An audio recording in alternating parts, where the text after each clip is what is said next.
From where I'm sitting here in the lobby of the Novotel in West London, which is a hotel you'd never really find me dead in because it's just not my kind of place, I can actually look out the window.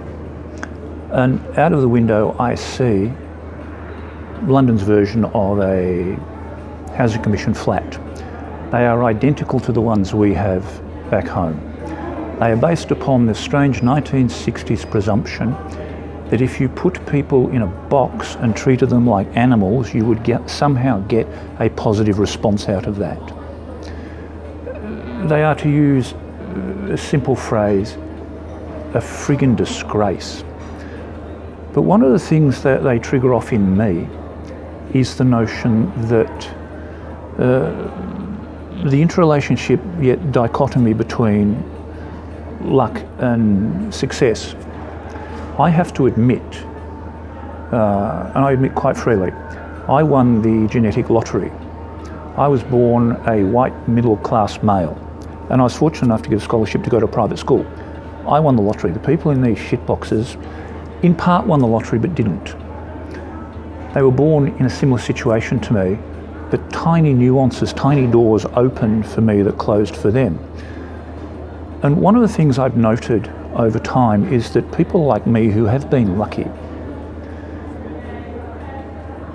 seem to forget that.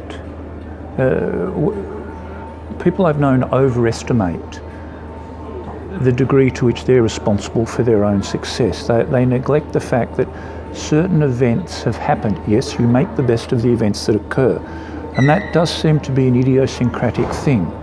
I have known people over the years who have managed to take, they managed to somehow snatch defeat from the jaws of victory.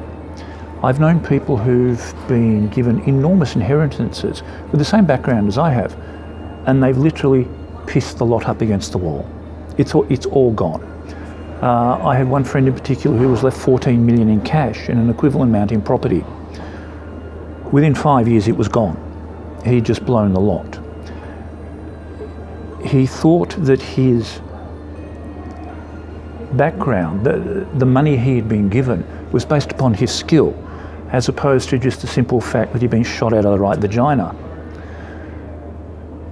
Yet the flip side of that is that people who are unsuccessful seem to believe that their lack of success is due to a lack of luck, and that other people who are successful are so because of some criminal activity. They're thieves, they've stolen it, they've been given it, or some such thing. And for both of us, the truth lies somewhere in the middle, in that there is an element of luck that we overestimate, and that there is an element of thievery and misfortune that people are unsuccessful overestimate. And one of the things that I believe is incumbent upon everybody who has won the genetic lottery, and the bottom line is, if you are watching this, you have won the genetic lottery. Your successes and your failures are completely your own now. You're a friggin' grown-up, and this is the difficulty people have. They cannot accept that beyond a certain point, when you reach a certain level, moving beyond that level is purely and simply up to you. What holds you back is you. It's nothing else. And this is the joy of being brought up in a country like Australia. And whilst I hate the expression's horrible. We remain a lucky country. Where we stay in London, we're staying in a hotel called the Shard. And well, let's put it this way, it's not a poor part of London. The part we're in now is a poor part. These people didn't win the lottery. In Australia, we don't seem to have that dichotomy. Here in England, often the trajectory of your life is determined by the accent you have.